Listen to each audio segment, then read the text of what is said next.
Welcome everybody. We are today carrying on with our project on Europe and the meaning of Europe. We have seen the history, we have seen the making of Europe, we have seen some peculiar aspects of Europe to do with the other Europe, the micro-Europe, the many projects that Europe carries out in different places and that probably we don't know about. So we have many interesting contributions. Today is a great pleasure to have with us Professor Francesco Giavazzi, who is a professor at Bocconi Milan in economics. And I don't think it needs much of an introduction. Let me just mention some of the activities that he carried out and is still carrying out. By the way, he has been a professor at Ca' Foscari for a while, so this is Thank you. for a little while. This is part of the merit for being here. And he's a research fellow at the CPR, the Center for Economic Policy Research in London. He's also an associate researcher of the National Bureau of Economic Research in the US. And indeed, he spends some of his time during the year at Boston, where he's also teaching MIT. And I think there are many, many articles and books, very influential articles and books that he has written.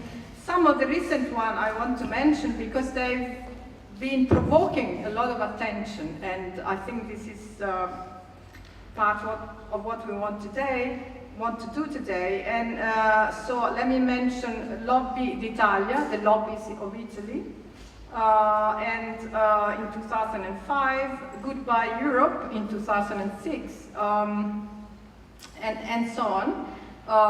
And one of his co-authors is Alberto Alesina, and he has produced with Alberto a number of very influential papers. So I'm extremely pleased because we exchanged a few ideas before Francesco, decided to accept. Well, he accepted immediately, actually, but before he actually focused on what he wanted to say.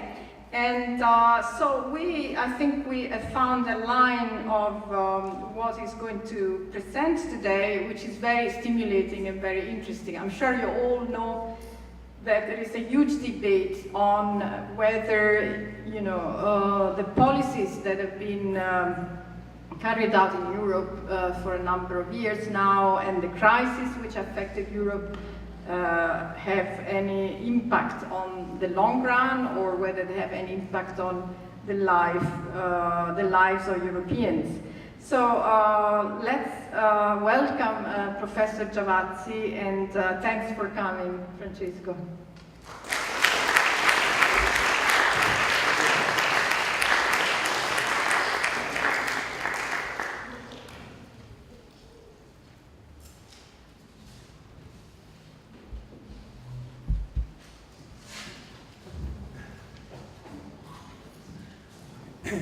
Good afternoon, and thanks for having invited me again. So what I want to do today is probably quite different from the other lectures we had during the week, and in a sense is more concerned with what is going to happen in Europe in the next month and a half, which in my view, at least along the dimension of economic policy, will be a crucial month and a half. So as you know, or you may not know, there is now a common procedure for each member country of the European Union to adopt a budget, which is the spending and revenue plans for the year. And this procedure runs as follows. Every country, by October 15, so in 3 weeks, has to produce a draft budget.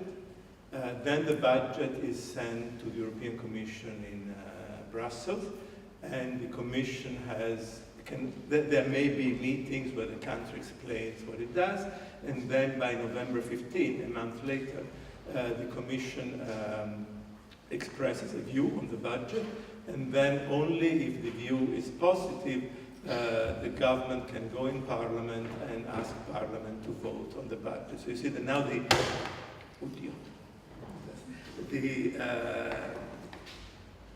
interference is not the right word, but the presence of European institutions in the budgetary process, in the fiscal decisions of the country is very intense, because Brussels can say, I don't approve the budget, and then the country has to rewrite a new budget. The rules are quite strict. They're very simple, but quite strict. So countries that don't have high debt, a high ratio of the public debt to GDP, I don't think that except for the new members of Central Eastern Europe, there are very few of them, must have a budget which is no bigger than 3% of GDP. 3% is a magic number that you must have heard. If instead your debt is higher than 60% of GDP, so you're a high debt country like Italy, for instance, not only you have to remain within 3%, but you have every year to gradually go towards zero, which is the condition to reduce the debt, and the speed at which you go towards zero is 0.5% per year. So you start from 3, you go to 2.5, 2, and so on. So in principle, this is what the Commission is going to, the criteria it is going to use to decide by November 15 if the budget of the 28 countries are within the 28, because this is true for the countries that are member of the Euro, but also for the UK, for instance, which is not a member of the Euro. Now, if you look at this process from the outside, so you take any observer, any American observer, and we'll talk for some time about the famous economist Paul Krugman, who won the Nobel Prize a few years ago. If you read Paul Krugman's article, he writes twice a week on the New York Times, at least twice a month there's an article on Europe saying that these guys are completely crazy. Now they follow this rule. These rules have nothing to do with the real problems of Europe. They are destroying Europe, and one more rule to follow is one more step toward destroying Europe. So what I want to discuss is try to see if we can spend this half an hour trying to understand if the view, for example, of Paul Krugman is correct. How do you try to, is there some quote-unquote scientific way to understand what is the effect of these rules, and should they be completely abandoned, or do they serve a purpose? For those of you who are Italian, and this is crucial, right? Because the Italian government of today is going to survive or collapse on the budget it presents on October 15th. It is between 2 points. It either stays within the rules and it will have another year of negative growth and increasing unemployment, or it abandons the rule, and then there's a big problem because the Commission will not approve. Okay, so that's a big, in short summary of what we are going to do. And the title is a bit provocative, but was. Okay, so I want to start with something that I'm sure you'll find completely boring, and you'll ask, why do I have to understand this? But if you stay with me for 15 minutes, you understand why. So when countries write a budget, so adopt a plan of fiscal policy, in order to understand what these countries are doing, there are a couple of things that one needs to understand. First, these plans are multi-year. So, for example, the budget that will be decided by the Italian government in October, it will be for 2016, but there will also be it's a 3-year horizon. It's a 3-year budget. And now, this budget includes 3 types of measures. So, say that the budget survives Brussels and is approved by Parliament usually by December 30 at night, at midnight. So something happens immediately. So some action in the budget that starts January 1st. For example, they decide to raise taxes, and the increase in taxes starts January 1st. So this is something that economists call unanticipated. You didn't know till the day before it was going to happen. Then during the year, for example, during 2015, something will happen that had been announced in the past, say in the budget of last year, and that is going to happen in 2015. And then there are announcements for 2016 and 2017. So there are three elements. And then another element, so one is this multi-year element of the budget. The second element is that some budgets are mostly rely on increasing revenue, on higher taxes, and some budgets mostly rely on cutting spending. Now, there are no pure budgets. No, budget always have an element of higher taxes and lower spending, but if you look at them, typically some have more of them and more of the other. And they also have a different degree of persistence. So some countries say, I'm going to cut spending in the first year of the plan a little bit, and then do more in the second year and do more in the third year. And other countries say, I cut spending in the first year, but then I give you back the money in the second year. And we'll see there are elements of this. So just to understand, so this is a plan, and let's start from far away. So this is Australia in 1984. It helps understand what happened. So what did Australia do? So the budget was approved, like all countries typically approve a budget around Christmas, so at the end of 1984. So this is a budget for 1985. 86, 87, so this was a 3-year budget, and then 88. So there was nothing, so these are the elements. So this is increases in the revenue, and these are cuts in spend. So this is a budget that was trying to reduce the deficit, to reduce the size of the deficit. So these are all elements that come from higher taxes, and these from lower expenditure. Now, why there are 4 columns? So this is something that is unexpected. So the budget is voted in December 84. This is something that starts in January 85. Then the second column is something that happens in 85, but that had been announced in the budget in the past.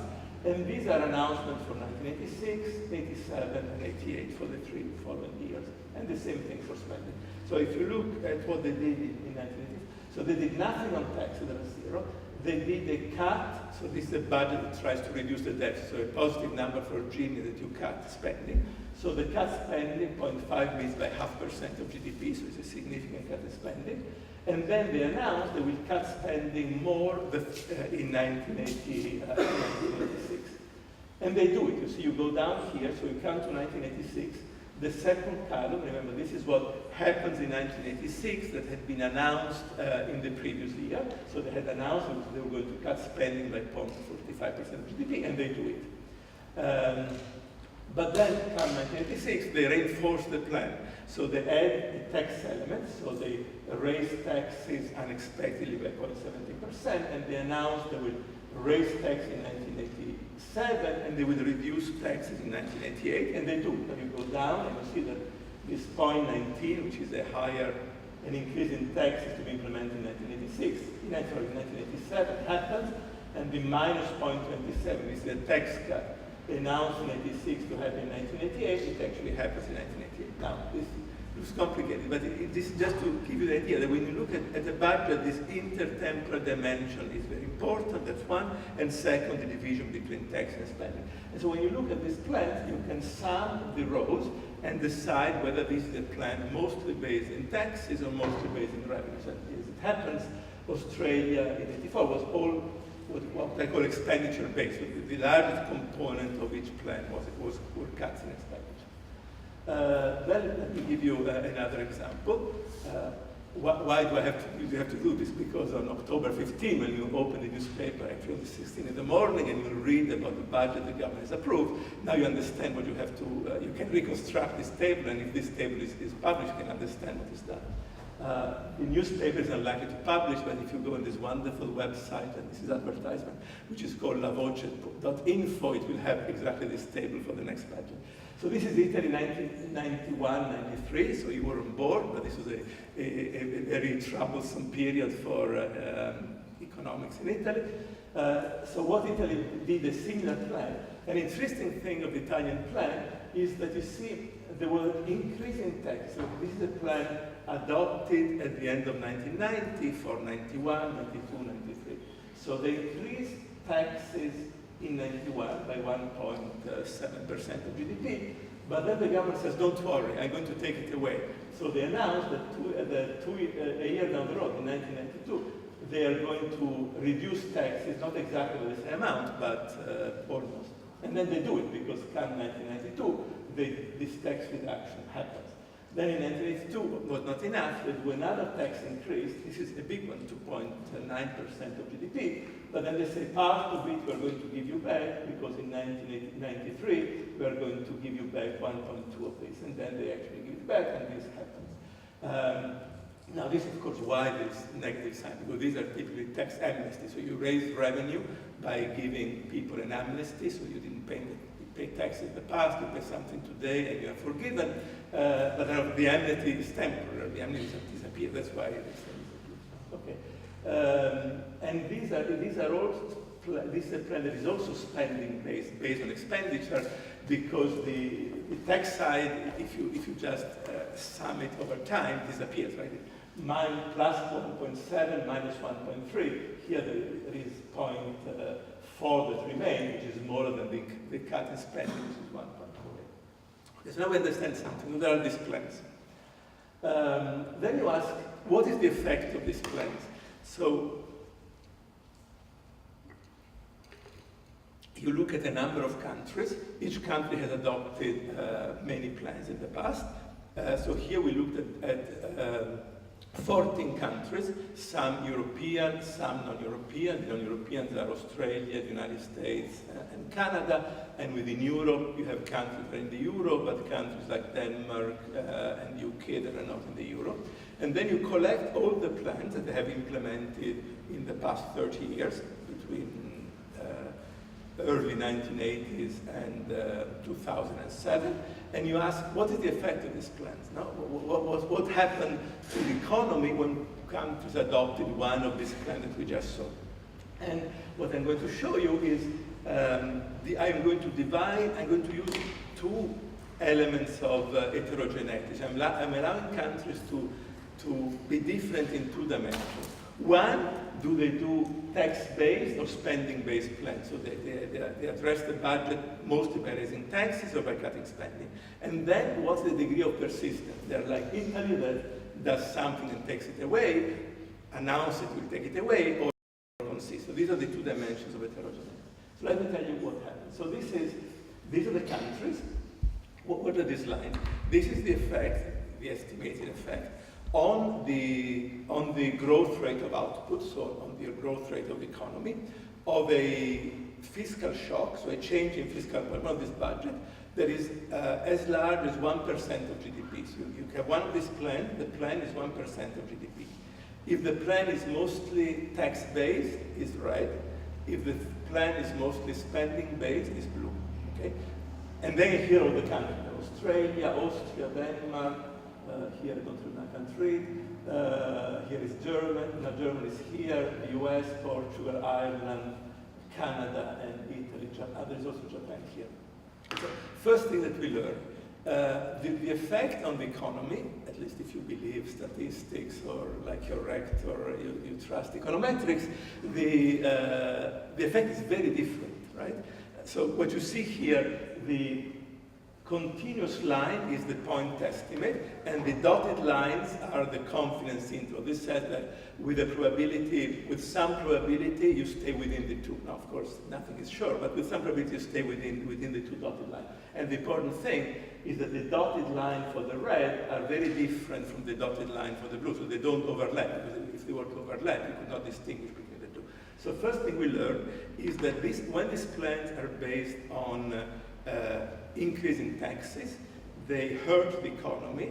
So the economy enters in a recession. When these plans are done mostly by cutting spending, this doesn't happen. So take, for example, the United States. So this is interesting because the US is a country for which there have been many studies of fiscal policy, and this more or less is a consistent result. You do a plan in the US, which is 1% of GDP, and GDP after 4 years is 3% lower. Okay, so you start from 0, you go down 3% with a 1%. So there's a multiplier, if you want, how much you multiply the effect of the fiscal plan of 3.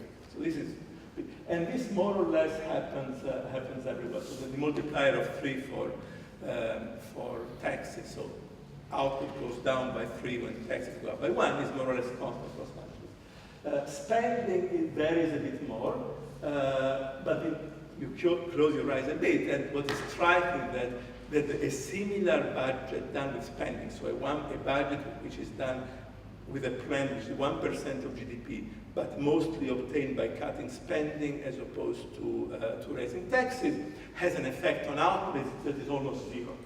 All right, this is almost not statistically different from zero. And if you look at Canada, actually after 4 years, output actually goes up a bit. What some of us would like, that you cut spending and output goes up. Now this is all spending, and including, unfortunately for you, public investment. So public investment is part of this, because the data for these countries so far don't allow us to distinguish between various elements of tax and spending, but this is something that should be done.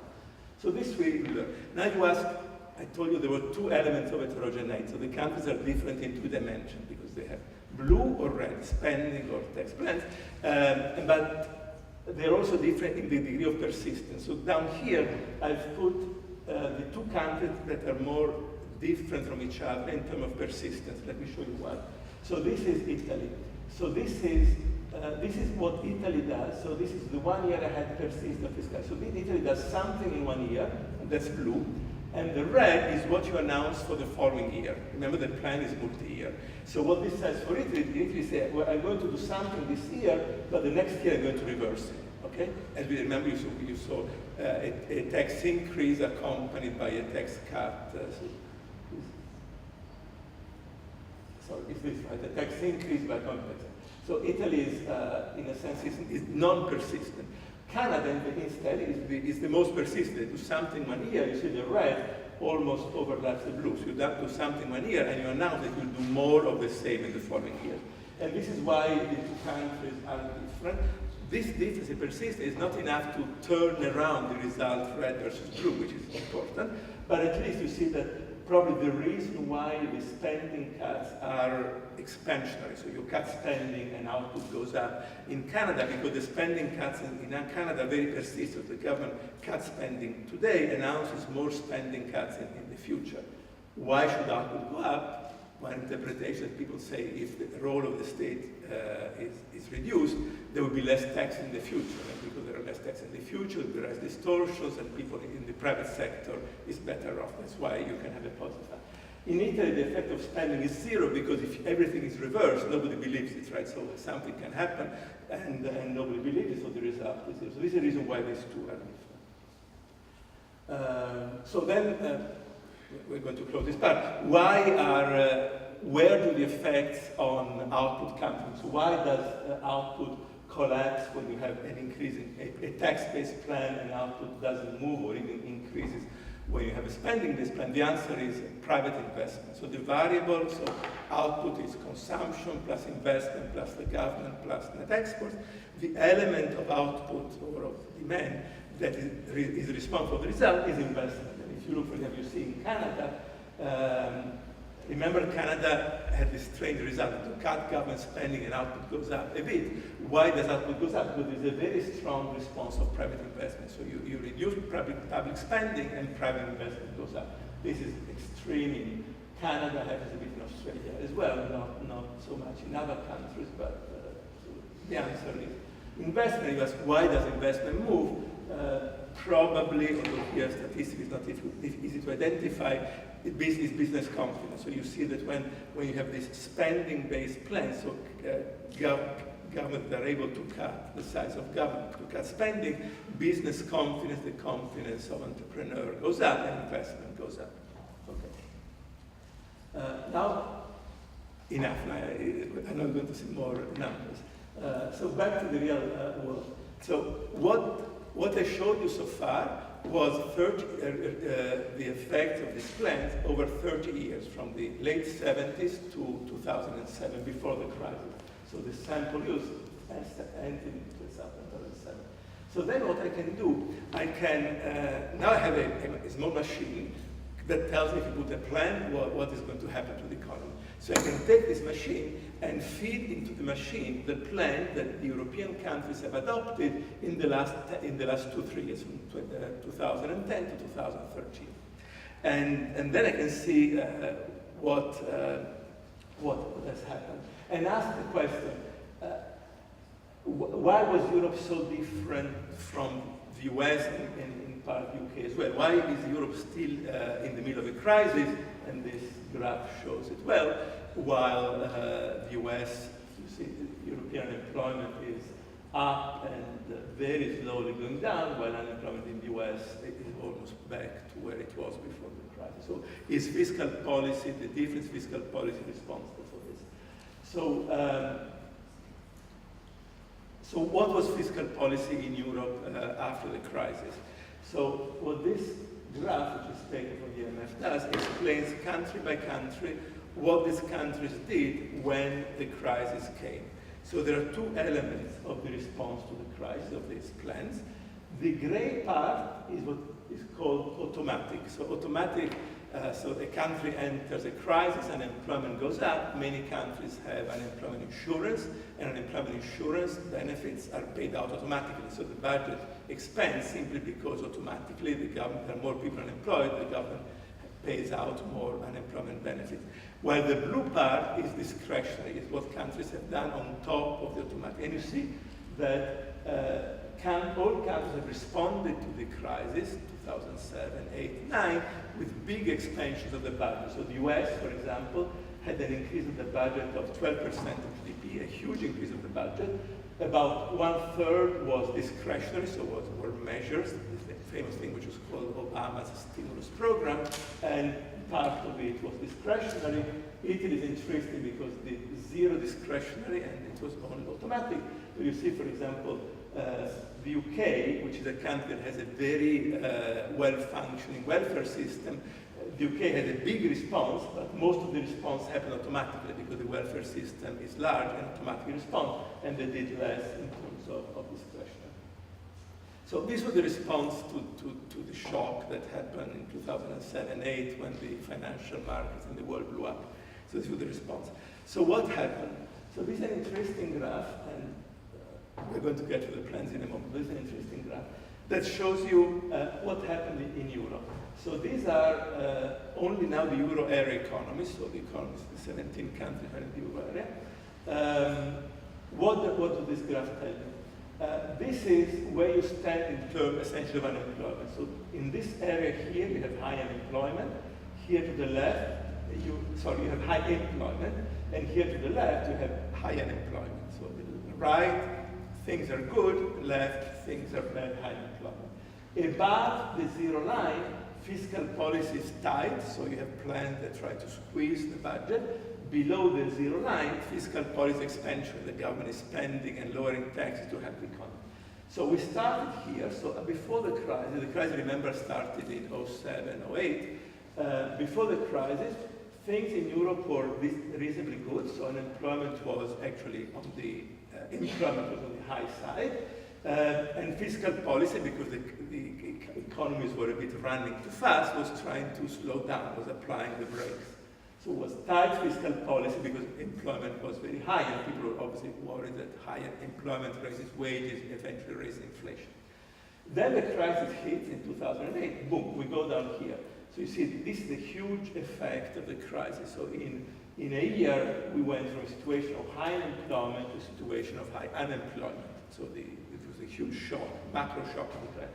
And fiscal policy turned around from being from being tight up here because the economy was running too fast. Not only we stopped applying the brake, but we put a lot of gas on the accelerator, right? So fiscal policy became very loose. So far, so good. You look at the US and UK, everybody did the same. And what the graph you saw, that everybody was doing the same. And this is the interesting part. Then Europe at some point changed completely because we remain in a high unemployment situation. You see, we remain in this area here of the graph.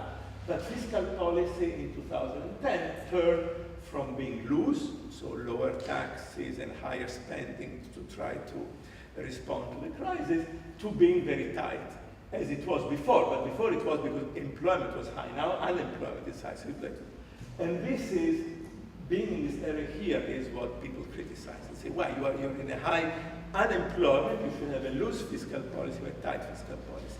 So the question we're asking is the fact that unemployment in Europe high caused by the wrong, Paul Krugman would say, the wrong fiscal policy adopted by staying up here.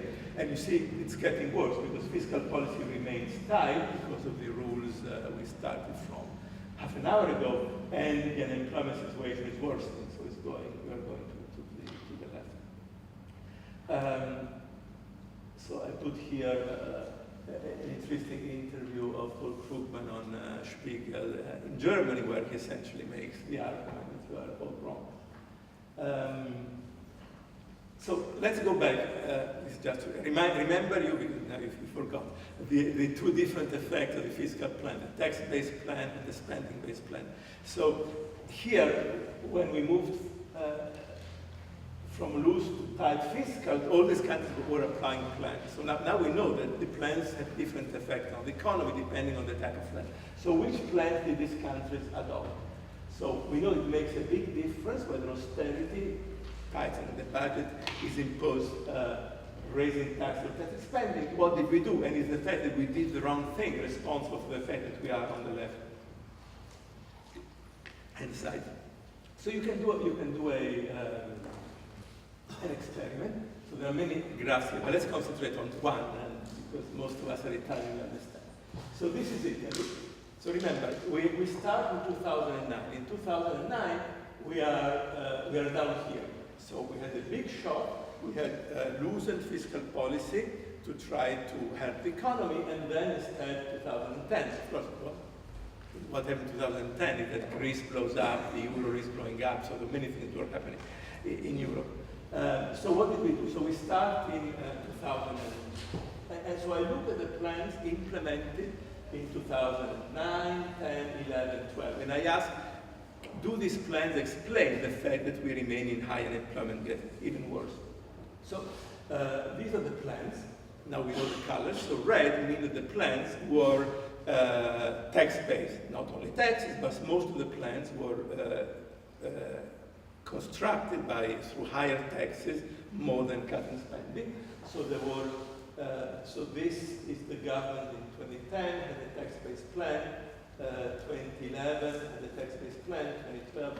So the difference is the dark red is what you do in the year, and the pink is what you announce for the following year, but pink is like red, so it is also. And then there is only a spending-based plan last year. Now what you see on the right, so this is the growth of output. So black is what output did in Italy. So what output growth did in Italy. So we were at zero, so we were essentially flat, or with a small growth. And then we had 2 years where growth was minus 2%. You see the black line, which is growth, is minus 2, and it will be like minus something this year as well. Green is what my model, the one that we now understand with the feeding in the plant, tell you would have happened had you applied this plan.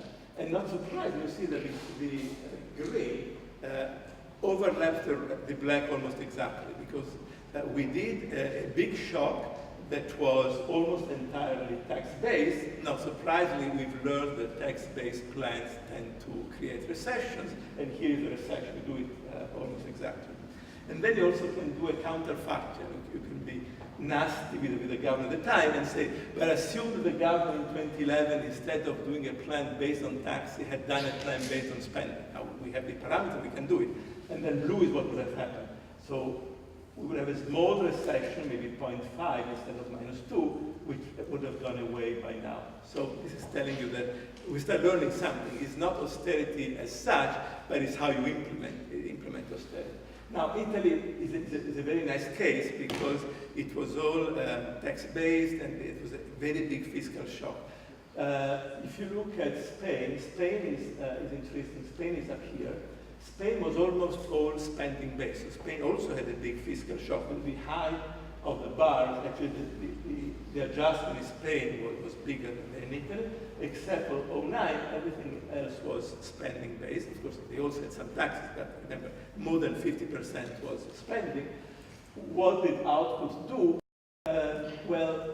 The actual output growth in Spain is the black, so there was a recession also in Spain, or less than in Italy.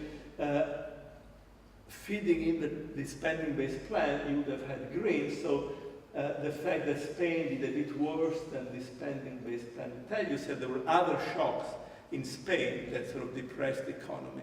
But you can ask, what would have Spain have done had Spain adopted the fiscal policy Italy? All right, and you get this. So output growth would be -6 by now. No? So it's Spain was saved by doing a spending-based plan. You can do this country by country and understand this. You can do it for all of them. These are interesting. This here you have big shock. Another interesting one is Ireland, because Ireland is the success story of Europe. Ireland had a big shock. Ireland has the biggest housing collapse in Europe, bigger than Spain. But Ireland now is recovering, and it had almost an entirely spending-based plan without the exception of 1 year. So we are back to the question we said, so why did we end up here? And what do we answer when Paul Krugman says, it's your fault why we are here with everything wrong? So now we have some elements to try to understand this. And I think we ended up in this bad place of high unemployment and tight fiscal policy, essentially for two reasons. One, that in many countries, and Italy one, we had the wrong composition. We relied too much on taxes rather than cuts in spending, and now we know that they're very different. Not surprisingly, we did fiscal austerity by relying on an increase in taxes, and we end up with high unemployment. Not every country, because we saw there were different countries, but on average there was an excessive reliance on taxes. Second, that we also had adverse fiscal shocks, because remember, my green lines don't overlap the black lines perfectly, which means there were other negative shocks, probably financial shock, for example, in Ireland, the banking system collapsed, in Spain, it also collapsed, and so on. So the question is what to do now. And I hope that, I'm done, but that now you sort of have maybe not the instrument, but you sort of try to understand how you can evaluate what, for example, the government will do on October 15th. So what can we do to try to get out of this unhappy place where we are now? I think what this analysis suggests two things. First, try to reverse the tax-based plan and replace them with spending-based plan. Now, we've learned that spending-based plans help the economy, or at least don't hurt the economy. Tax-based plans do. So reverse the tax-based plan. So lower taxes, reverse the tax increases, and accompany them with spending plan. So this could even be expansion, because if you reduce taxes, output goes up, spending on average doesn't do much, so the net effect is an expansion. Probably this is not enough, because we are really in a bad place, unemployment is very high. Probably this change in fiscal policy has to be accompanied by some more loose monetary policy. So the ECB, there is something that the ECB can do, not obvious, but something that the central bank can do. So what is the bottom line? And how at least I would evaluate the budget of October 15. Of all the countries that are up there in the top left-hand corner, I think all these countries have immediate tax cuts, so reverse the mistake they did in the past, lower taxes, but significantly, not, so the tax increases were big, so the tax reduction should be at least as big as the tax increases, accompanied by spending cuts, because we don't want the debt to increase too much. Of course, the tax cut you can decide today, and you start paying taxes tomorrow. Now, you increase the VAT, and you go to buy bread tomorrow morning, you pay the higher taxes. Spending cuts are more complicated, because you can do it, but it takes time to lower public spending. So in the interim period, so when you've cut taxes, which you have to do immediately, and by the time you achieve the saving from lower spending, the deficit will increase. So this brings back to our initial point that it will be difficult for countries like Italy between October 15 and November 15 is, so there are two options, I think. One option is to do the right thing from a macro point of view, which is what we just discussed, so cut taxes and legislate spending cuts, knowing however the spending cuts will take a couple of years to materialize, and in the meantime go above the 3%. I think we will go something like 4.5%, 5% like France, convince the European Commission that will certainly express a negative opinion on the budget to at least say, yes, it is negative, but at least we understand why you did it. The alternative is not to be tough, to do something which is within the rules, but macroeconomically does not make any sense. And then we now had 3 years of negative growth. We'll have another year of negative growth. So Italy had, with the current quarter, will be negative 12 quarters of negative growth. There is not a single country, at least in the Western Hemisphere, which had such a long sequence of negative growth, a quarter after another. So we had a small one quarter, it was plus 0.5, irrelevant, essentially 12 quarters of negative growth, and if we do the wrong thing, we have another 12 quarters of negative growth, which means that youth unemployment, which is now 43%, will go to 60, and it's not a nice place to be. Stop here.